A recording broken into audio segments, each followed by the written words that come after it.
today. I want to give you something extremely actionable, not just ideas, but tools you can start using immediately. There's a powerful connection between the words we speak and the architecture of our brain. Language doesn't just describe our reality, it helps build it. Neural circuits change based on repetition, emotional salience, and behavioral reinforcement. Meaning what you say every day doesn't just echo in the air, it rewires who you are. So here are 10 things you should say out loud every day. Speak them consistently and watch what happens, both inside your mind and outside in your life. I am responsible for my life. These 6 words hold a weight that goes far beyond simple affirmation. When you say this, you're not just making a statement, you're initiating a biological shift. Inside the brain, there are specific circuits, especially in areas like the prefrontal cortex, that light up when we accept agency over our own behavior. Responsibility is the foundation of any real change because it places the locus of control inside of you, not out in the world. When you speak these words, you are training your mind to recognize that your actions, not your circumstances, are the dominant force shaping your outcomes. The human brain is incredibly sensitive to perceived control. Studies in neuroscience have shown that when individuals feel a sense of agency, the belief that they can influence their environment and their future, there's a measurable decrease in stress hormones like cortisol. Simultaneously, there's an increase in activation of the brain's reward systems, particularly the mesolimbic dopamine system. That system doesn't just make you feel good, it motivates you to take action, to persist, to keep moving, even when challenges are high. Speaking "I am responsible for my life" begins to reframe how your brain interprets challenges. Instead of seeing obstacles as external attacks or unfair disadvantages, your mind starts processing them as problems to solve, as opportunities to grow. Responsibility is often misunderstood. It's not about blame and it's not about guilt. Blame is backward-looking. It freezes you in the past. Responsibility is forward-looking. It invites movement, strategy, and creativity. When you accept responsibility, you are telling your brain to focus less on assigning causes to what went wrong and more on identifying the next action you can take. This is a profound shift, and over time, it transforms not only how you behave, but how you perceive yourself. Identity is plastic. Every time you repeat to yourself that you are responsible, you are reinforcing a self-position of someone who has influence over their own destiny, someone who acts rather than waits, someone who builds rather than complains. At the neurochemical level, this practice strengthens the relationship between your emotional systems and your executive functions. The limbic system, which governs emotional responses, begins to come under the greater regulatory control of the prefrontal cortex.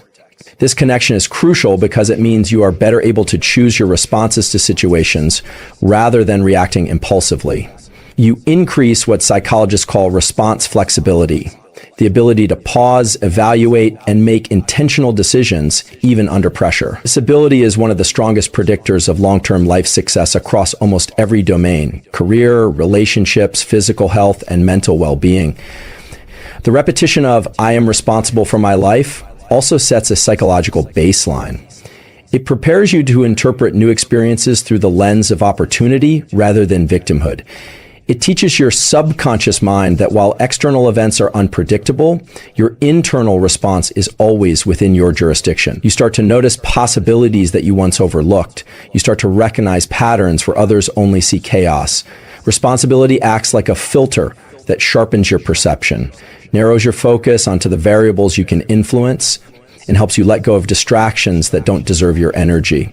Over time, this daily reminder builds a kind of mental toughness that no external validation can replace. Today, I will control what I can and release what I can't. When you speak these words, you are not engaging in wishful thinking. You are establishing a cognitive framework that allows your nervous system to prioritize energy and attention correctly. Every day, the human brain is bombarded with countless stimuli, ranging from urgent tasks to unpredictable challenges to uncontrollable external events. Without a conscious filter, the mind can quickly become overwhelmed, leading to chronic stress, anxiety, and decision fatigue. But when you deliberately set the intention to focus only on what is within your control, you are activating the prefrontal cortex to manage that flood of information in a much more strategic way. The autonomic nervous system, particularly the sympathetic branch, is highly reactive to perceived threats. When you try to control everything, especially things that are inherently uncontrollable, like other people's opinions, unexpected obstacles, or random events, your brain interprets these as constant threats, keeping you locked in a state of hypervigilance. Over time, this chronic activation damages health, weakens focus, and diminishes emotional resilience. Speaking this sentence daily serves as an antidote. It cues your system to differentiate between actionable variables and those that should be mentally released, reducing unnecessary stress load at a biological level. Cognitive neuroscience shows that when we focus on controllable actions such as effort, attitude, preparation, and response, the brain's dopaminergic systems remain engaged and motivated. Dopamine is not just a pleasure chemical, it's fundamentally a molecule of pursuit. When you feel like your actions matter, dopamine flows. When you fixate on uncontrollable outcomes, dopamine drops and feelings of helplessness rise. Saying, "Today I will control what I can and release what I can't," keeps your motivational circuits active, preserving momentum even in the face of uncertainty. At a deeper level, this statement strengthens emotional regulation. Acceptance of uncertainty is one of the most powerful psychological skills a person can develop. Research in clinical psychology has demonstrated that individuals who practice acceptance, not resignation, but strategic acceptance, show lower levels of anxiety and higher levels of resilience. They recover from setbacks faster, they maintain clarity under pressure, and they are less likely to engage in self-sabotaging behaviors. Speaking these words programs your emotional systems to respond to difficulty, not with panic, but with poise. This practice also trains attentional control, a critical resource in high-stakes environments. Attention is limited. What you focus on grows stronger in your mind's eye. By speaking and embodying the principle of controlling the controllable, you are constantly sharpening your ability to direct attention toward what truly matters. In doing so, you begin to sculpt your experiences intentionally rather than being shaped passively by external chaos. Over time, this reshapes your relationship with challenge itself. You stop viewing unexpected events as personal attacks or failures and start seeing them as neutral data points, things to be observed, evaluated, and navigated with skill. This shift is not passive, it requires active daily practice, but the compound effect over months and years is profound. I am capable of learning anything I need to. This statement directly engages the biological truth of neuroplasticity, the brain's inherent ability to change, adapt, and grow in response to experience. From infancy through late adulthood, the human nervous system is not static, it is dynamic, reshaping itself based on what it is exposed to and what it practices. When you affirm daily that you are capable of learning, you are reinforcing a mindset that aligns perfectly with how your biology actually works. You are instructing your brain to remain in a state of openness and readiness, priming it for adaptation rather than resistance. Learning is not reserved for the young or the exceptionally gifted. It is a mechanical process that involves strengthening certain neural circuits through repetition, focus, and emotional engagement. When you tell yourself you are capable of learning anything necessary, you lower the activation energy required to engage in new challenges. The brain, particularly regions like the hippocampus and the prefrontal cortex, becomes more efficient when there is a belief structure supporting the effort. Without belief, the brain registers high levels of uncertainty and threat when approaching unfamiliar tasks, making learning slower and more emotionally draining. Speaking this affirmation shields the brain from unnecessary fear responses, freeing up more cognitive resources for actual acquisition of knowledge or skill. There is also a strong link between belief in your learning ability and the regulation of neurotransmitters such as dopamine and acetylcholine. Dopamine provides the drive to pursue new goals, while acetylcholine enhances focus and deepens memory formation. When you assert that you are capable of learning, you are creating the internal chemical environment necessary for effective learning to actually occur. This isn't placebo thinking. It is a deliberate priming of the systems that underpin attention, memory, and motivation. At the psychological level, this affirmation rewires the relationship between failure and self-worth. Without this belief, failure tends to be internalized as a judgment of character, a sign that one is deficient, incapable, or broken. And with this belief active, failure is simply interpreted as data, as part of the learning curve, as a necessary and even valuable piece of the process. This distinction is critical because people who see failure as data persist longer, recover faster, and ultimately outperform those who view failure as personal defeat. Saying, I am capable of learning anything I need to, builds emotional resilience around the learning process itself. In the broader architecture of life, the ability to learn quickly and adaptively is arguably more valuable than any fixed body of knowledge. Skills, industries, and technologies evolve constantly. Those who maintain a rigid mindset tied to what they already know fall behind. Those who keep reinforcing the belief that they can learn whatever is necessary remain agile, relevant, and powerful. Every time you say these words, you are not just motivating yourself, you are activating the deep biological structures that allow learning to happen faster, deeper, and with greater emotional stability. Over time, this belief system integrates so deeply that approaching the unfamiliar no longer feels threatening, but becomes an automatic cue for curiosity, engagement, and growth. I can do difficult things.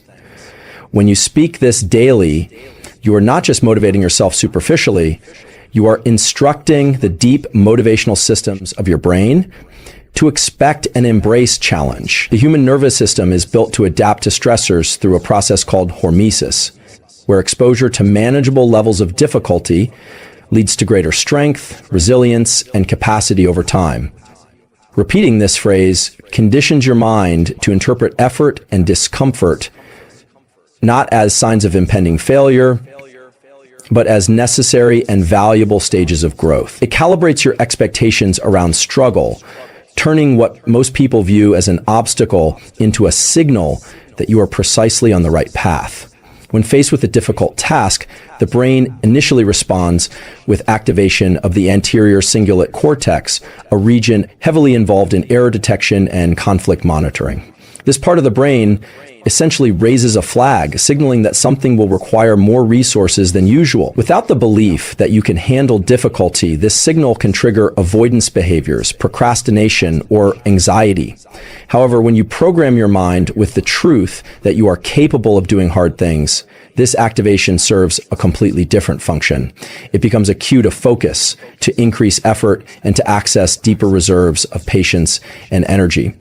There is also a fundamental shift at the level of emotional regulation. Difficult tasks often bring frustration, doubt, and fear to the surface. Without a trained mindset, these emotions can overwhelm the cognitive systems needed for problem solving and perseverance. But when you consistently tell yourself that you can do difficult things, you reinforce the top-down control from the prefrontal cortex, allowing you to experience these emotions without being hijacked by them. You still feel the difficulty, but you stay in the driver's seat, choosing your actions deliberately instead of reacting impulsively or giving up.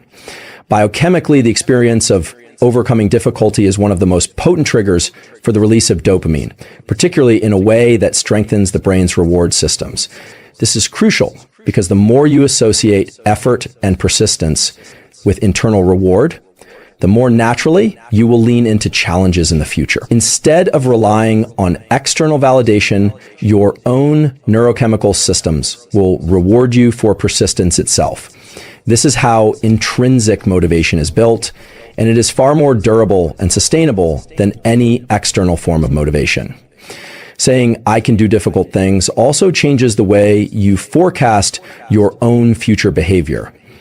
Research in behavioral science shows that people tend to act in accordance with their self-predictions. If you believe you will falter at the first sign of hardship, your behavior will unconsciously fulfill that prophecy. But if you remind yourself daily that difficulty is not a barrier, but a normal and expected part of your journey, you change the entire trajectory of your actions. Difficulty stops being a reason to stop and becomes a reason to continue.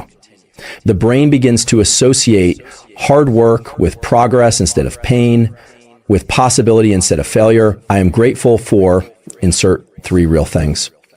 This simple practice is not just about positivity. It is about shaping the architecture of your brain toward resilience, alertness, and emotional stability. When you identify specific things you are grateful for and speak them aloud, you are engaging neural circuits involved in emotional regulation, particularly within the prefrontal cortex and limbic system. The act of searching for things to appreciate forces your attentional systems to scan your environment and your memory for sources of positivity, which over time builds a bias toward recognizing opportunity rather than danger or deficiency. Gratitude is often misunderstood as a soft or passive emotion, but from a neurobiological perspective, it is one of the most active processes you can engage in. When you consciously express gratitude for real, tangible things, you stimulate the release of dopamine and serotonin, 2 critical neurotransmitters involved in mood regulation, motivation, and reward. Unlike fleeting bursts of pleasure, the emotional tone created by gratitude is steady and enduring. It balances the sympathetic and parasympathetic branches of your autonomic nervous system, promoting both alertness and calmness at the same time, a state often referred to as optimal performance or flow. Saying "I am grateful for," followed by specific items, events, or people, also activates the brain's salience network, which helps you determine what information deserves your focus. By highlighting real sources of value in your life, you teach your brain to notice and prioritize what is working, what is supportive, and what is worth building upon. This recalibration of focus doesn't ignore problems or difficulties, but ensures that adversity is processed within a broader, more balanced context. Instead of being overwhelmed by negative experiences, you maintain the ability to see solutions, to recognize help, and to summon hope. At a hormonal level, consistent gratitude practices have been shown to lower baseline cortisol levels, reducing chronic stress and its associated wear on the body and mind.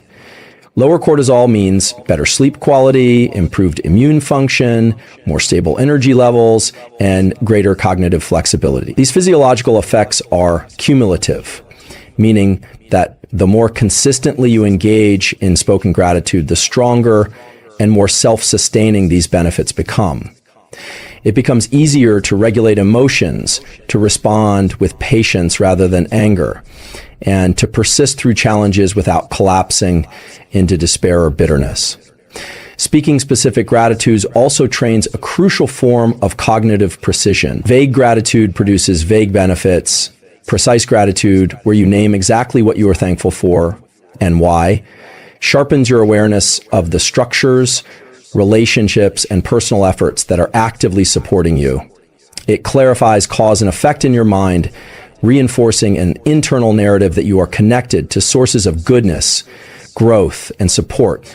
This clarity strengthens your sense of belonging, your belief in your own efficacy, and your willingness to continue investing effort into the life you are building.